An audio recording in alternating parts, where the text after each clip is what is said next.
Imagine for a second that you have a friend who just follows you around all day. Right, like everywhere you go. Everywhere. But, like, instead of supporting you, this friend is just constantly criticizing you. They remind you of, every awkward thing you've ever said. They doubt your potential before you even try anything, and they basically tell you point blank that you are just not quite good enough. Sounds awful, honestly. Right, like, if you had a friend like that in real life, would you hang out with them? Would you ever actually trust their judgment? Of course not. You'd block their number immediately. Oh, totally. You'd cut them off. Exactly. And yet, for the vast majority of us, that is exactly how we treat ourselves every single day. Yeah, and the data behind that is actually staggering. When researchers look at self-esteem and self-compassion, they find that over 85% of people are walking around with this fundamental rejection of who they are. 85%. Wait, really? Yeah, over 85%. That means almost every single person you see sitting next to you in a lecture hall or across from you at a crowded party is secretly battling this invisible, just exhausting internal critic. That 85% statistic is wild. And it's exactly what we are decoding today. Our mission for this deep dive is to explore the audiobook. Learn to love yourself more than anyone else. It's such a crucial topic, especially right now. It really is. We are going to break down the psychology and the actual neuroscience of self-worth. But more importantly, we are tailoring this source material as a survival toolkit specifically for you. Right, because it has to be practical. Exactly.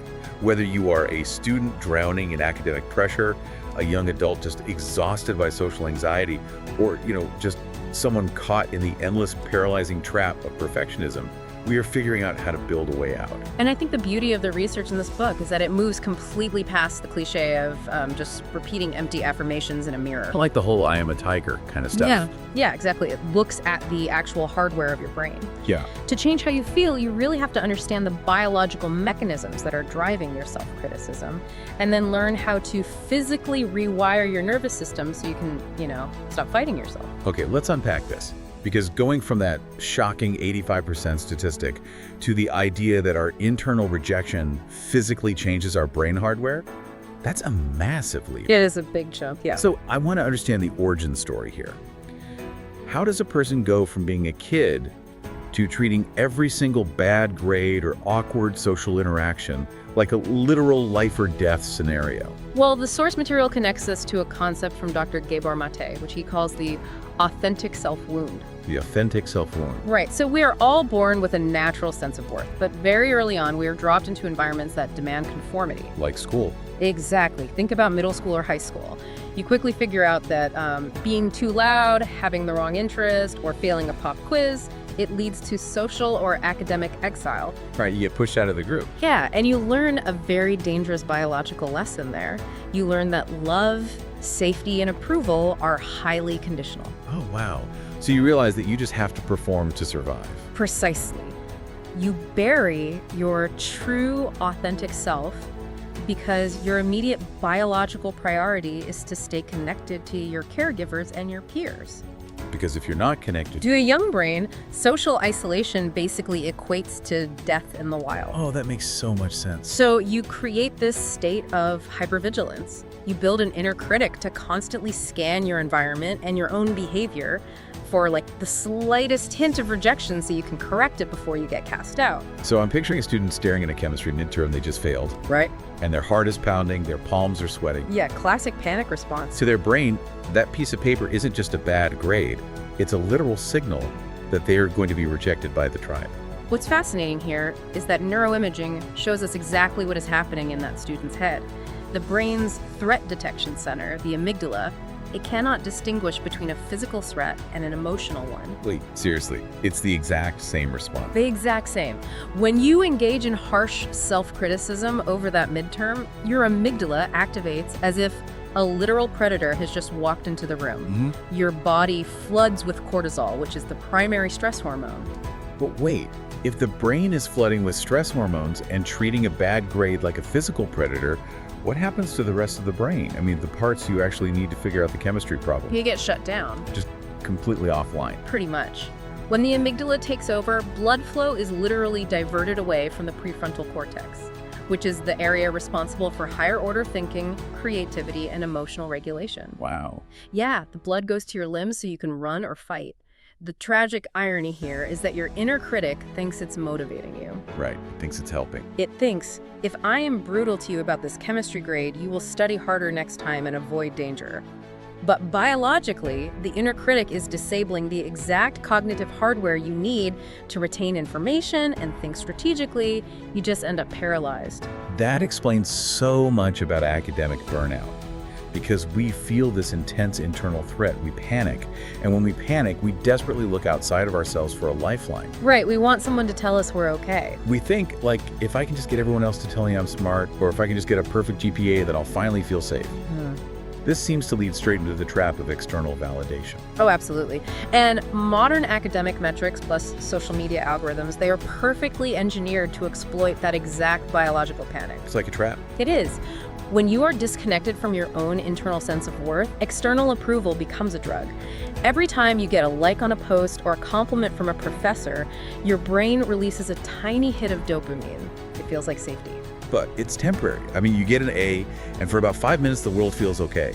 But by the time you walk out of the building, the anxiety is creeping right back in, whispering about the next assignment. Yeah, psychologists refer to this as the hedonic treadmill. And when you look at it through the lens of biology, it is a massive ROI failure for your brain. A return on investment failure. Exactly. Your brain is burning massive amounts of energy, pumping toxic levels of cortisol through your bloodstream, just to secure a tiny 5-minute drip of dopamine. It sounds exhausting. It is. And then your baseline resets. That A is no longer enough to make you feel safe. Now you need an A+. Now you need a prestigious internship.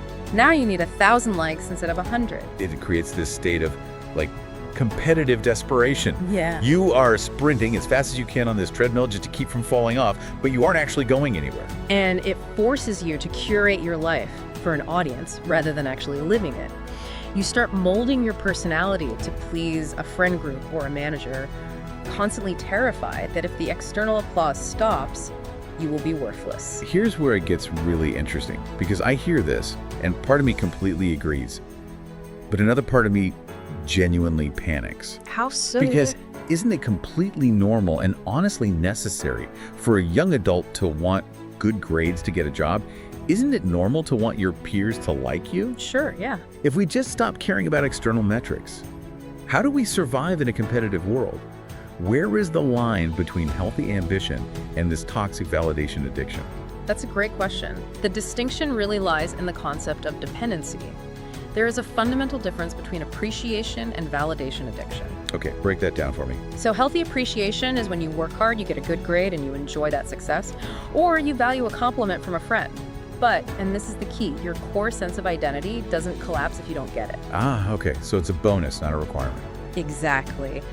Validation addiction is when you require that external approval just to feel a baseline level of okay about yourself. When you hand the keys to your emotional state over to a grading curve or to the shifting opinions of 20-year-olds on the internet, you are guaranteeing yourself chronic anxiety. Because you're relying on things you can't control. Right. You are trying to control a world that is inherently uncontrollable. So to step off that hedonic treadmill, the source material says we have to rebuild our internal foundation. We have to figure out how to stop leaking our self-worth into the hands of other people. Yes. But practically, how do you actually quiet an inner critic that has been screaming at you since middle school? Well, the book introduces the research of Dr. Kristen Neff, who is a pioneer in the study of self-compassion.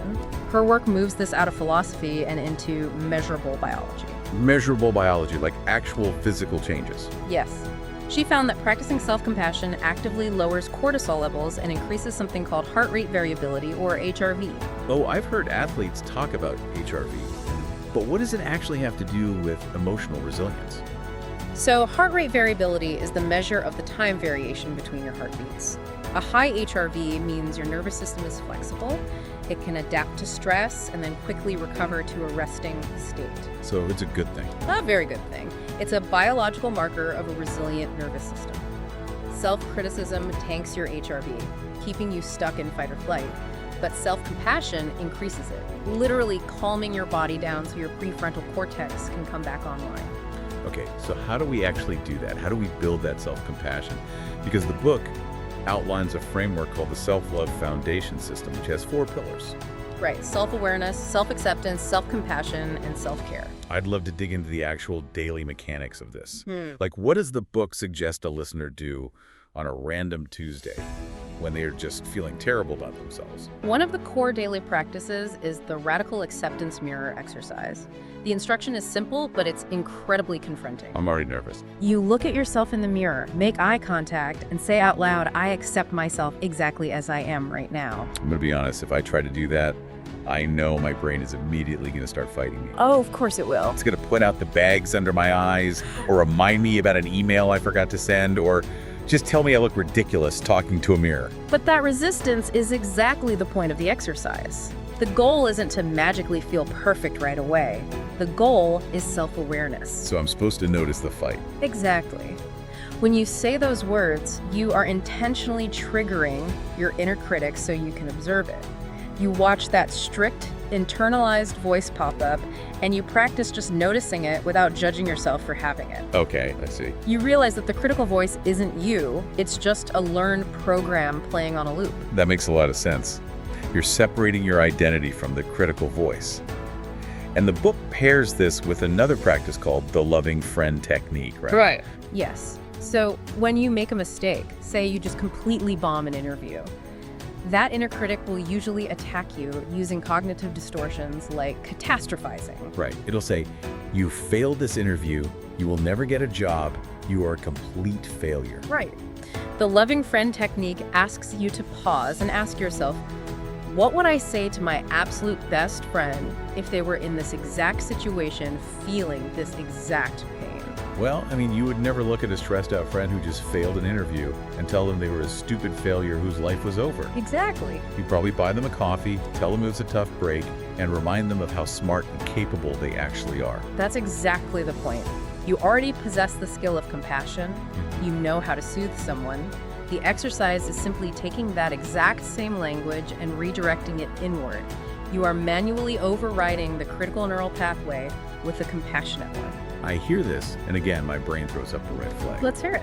If I am a student, and I just completely accept myself exactly as I am, and I silence the voice that whips me into shape, aren't I just going to sleep until noon, stop trying, and fail all my classes? That is such a common fear. Like, if I'm perfectly content, why would I ever push myself to grow? Doesn't self-compassion kill ambition?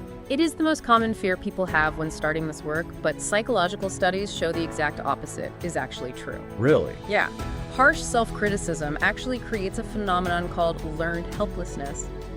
When your brain constantly beats you up for every mistake, you eventually become so paralyzed by the fear of failure that you just stop trying. Oh, because it's not worth the pain. Right. You procrastinate, you avoid challenges, and you self-sabotage because the emotional cost of failing is just too high. Because failure means a biological attack from your own mind. Exactly. Yeah. Self-compassion, on the other hand, creates emotional safety. When you know that failing a test won't result in a brutal internal beating, you are actually much more willing to take risks. You're not terrified of the aftermath. Right. You are more motivated to study hard, to raise your hand in a massive lecture hall and ask a question, and to genuinely learn from your mistakes without your identity completely crumbling. It shifts your motivation from a place of terror to a place of genuine curiosity and growth. Okay, that completely reframes it. But it's easy to talk about emotional safety when we're sitting here in a quiet room. What about the intense emotional storms? Yeah, real life is messy. Right. For young adults, social anxiety is a massive hurdle. True self-love has to mean learning to navigate those acute moments of panic rather than just, pretending they don't exist. Absolutely. One of the biggest barriers the book identifies is emotional perfectionism. Society teaches us that feeling negative emotions like anxiety, fear, or sadness is a sign of weakness. We're told to just push through it. Right, we are taught to suppress them. But emotions are simply energy in motion. They are data points generated by your nervous system. But we often hear the self-help advice to just let it go, But that doesn't explain the mechanism of what's happening. Suppressing an emotion is like putting duct tape over the check engine light on your car's dashboard. I love that analogy. The light isn't the problem, right? It's an indicator. Anxiety is your brain's check engine light saying, hey, I perceive a threat here, we need to prepare. right. When you put duct tape over it, when you judge yourself for feeling anxious or try to force it down, you don't fix the engine. You just guarantee the car will eventually break down. You amplify the pain. So what does this all mean? Like, instead of putting duct tape over the check engine light, how do we actually read the diagnostic code? Let's make this really practical. Okay, let's do it. Imagine a listener is standing outside a loud, crowded party or a massive networking event. Their chest is tight, their breathing is shallow, and their brain is just screaming at them to run away. How do they handle that in the actual moment? The most practical tool in the book for acute moments like that is the RAIN technique. It stands for recognition, allowance, investigation, and non-identification. Okay, so standing outside that door, what's step one? Step one is recognize. You consciously acknowledge the data. You say to yourself, my chest is tight. I am experiencing intense social anxiety. You literally name the warning light. Yes. Then allow. And this is crucial. You don't try to force yourself to be calm. You give the anxiety permission to exist. That sounds hard. It takes practice. You accept that it is present without layering judgment on top of it. You stop fighting the storm. Third, you investigate. Investigate how? You drop out of the swirling thoughts in your head and focus on the physical sensations in your body. Notice the shallow breathing. Ask yourself with curiosity, what is this feeling trying to protect me from? And what does the N stand for? Non-identification. You remind yourself that you are not your anxiety. You are the awareness that is observing the anxiety. It is a temporary neurological weather pattern passing through your system. It is not your identity. The book also mentions a physical component you can add to this right in the moment called the self-compassion break. Literally just placing a hand over your heart, which honestly sounds a bit overly simple. It sounds simple, but it is a literal biological hack. Physical touch, specifically placing a warm hand over your heart or on your cheek, activates the mammalian caregiving system in your brain. Wait, really? Yes. It physically stimulates the vagus nerve and triggers the release of oxytocin, which is a bonding hormone. Oxytocin signals to your nervous system that you're safe and cared for, which directly counteracts the cortisol spike of anxiety. You are mechanically soothing your own nervous system. That is amazing. Mastering these mechanics, learning to read the check engine light and soothe your nervous system, it doesn't just make you feel a little bit better on a rough day. The source material argues that it fundamentally rewires your brain for a completely different kind of success. Exactly. It introduces what it calls the self-love success formula. And the core of this formula is shifting your locus of control. When you depend on external validation, your locus of control is external, meaning the world dictates your worth. The success formula is about moving that locus internally. Like taking the power back. Exactly. It shifts you from a scarcity mindset where you look around a classroom and think, if that person gets an A, it threatens my chances of succeeding, to an abundance mindset. The book details some deep psychological practices to solidify this shift. It talks about shadow work and internal reparenting, which are massive concepts. Very massive, yes. Shadow work is essentially identifying and integrating the parts of ourselves we rejected back in middle school, like our sensitivity or our quirks, because we thought they made us unlovable. Biologically speaking, shadow work is about ending an internal war. When you suppress a part of your personality, your brain has to expend constant energy keeping it hidden, which keeps a low level of stress active in your body. Oh, that makes sense. Integrating those parts relieves that physiological burden, and internal reparenting works on a similar principle. It is the practice of providing the emotional comfort and guidance to yourself today that you perhaps didn't receive when your original neural pathways were forming. So you're basically overriding the old programming. You are actively overriding old fear-based neural networks with new secure ones. It also talks about mental rehearsal, like visualizing yourself walking into that crowded party, feeling the anxiety, and successfully applying the RAIN technique before you even leave your house. Because your brain processes intensely visualized scenarios very similarly to real experiences, you are pre-programming your nervous system to respond with resilience. That's incredible. And this entire system works because of neuroplasticity, the brain's ability to physically change its structure based on repeated experiences. The author calls this the compound effect. Right, because doing the radical acceptance mirror exercise just once won't change your life. Exactly. But small, consistent daily acts of self-love physically wire new, thicker neural pathways over time. Eventually, that self-compassion becomes your automatic default state. I love the idea of neuroplasticity, but let me voice a real concern that a lot of listeners probably have about this whole abundance mindset. How does a student realistically practice an abundance mindset when grading curves in job markets are, by definition, structurally scarce? I mean, there is literally only one valedictorian spot. There's only one open position at that top-tier firm. Real life is highly competitive. This raises an important question, and it's an essential distinction to make.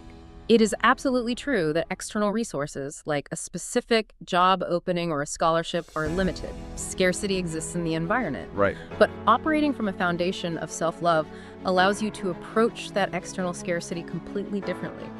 Think about the biological mechanisms we've discussed. When your self-worth is tied to getting that one job, you enter the interview in a state of existential threat. Yeah, and fight or flight. Yes, your amygdala is firing, your prefrontal cortex is compromised, and you honestly reek of competitive desperation. You are rigid, anxious, and prone to self-sabotage. Because if you don't get the job, you don't just lose an income, you lose your identity. Precisely. But when you have built an internal locus of control, your fundamental worth isn't on the table during that interview. You know you'll be entirely okay emotionally, whether they hire you or not. That's huge. That profound emotional safety keeps your cortisol low and your prefrontal cortex fully engaged. It allows you to be genuinely creative, to think on your feet, to connect authentically with the interviewer, and to take smart risks. You aren't operating out of terror. No. Yeah. In a structurally scarce, highly competitive environment, having a calm, creative, and resilient nervous system is the ultimate competitive advantage. That is such a powerful paradigm shift. It means that true, sustainable success, and genuine relationships for that matter, can only ever be built on an unshakable foundation of internal validation. Absolutely. The most hopeful takeaway from this deep dive into the source material is that because of neuroplasticity, you are never stuck with the inner critic you have today. By understanding the biology of your anxiety, and by consistently using tools like the RAIN technique and the loving friend exercise, absolutely anyone can rewire their mind to overcome crushing academic pressure and the exhaustion of social anxiety. It transforms self-love from a vague concept into a rigorous, daily practice of choosing to be your own ally over and over again until it physically becomes your nature. I want to leave you with a final thought to mull over today as you go about your life. We spend so much time searching outside of ourselves. We look for the perfect partner, the perfect friend group, or the perfect mentor to finally validate us and make us feel like we are enough. We all do it. But if the research is right, and our relationship with ourselves really is the biological template for every single other relationship in our lives, what if the person you've been desperately searching for to finally make you feel safe has been you the whole time? You have the tools to be that friend for yourself. That's a beautiful way to put it. Thank you so much for joining us on this deep dive. If this conversation resonated with you, or if you had an aha moment today, please hit that like button, share it with a friend who might be fighting their own inner critic, and make sure to subscribe to the channel. It really helps the algorithm bring you more content that fuels your personal growth and helps you understand your own mind. Take care of yourself out there, and we'll see you next time.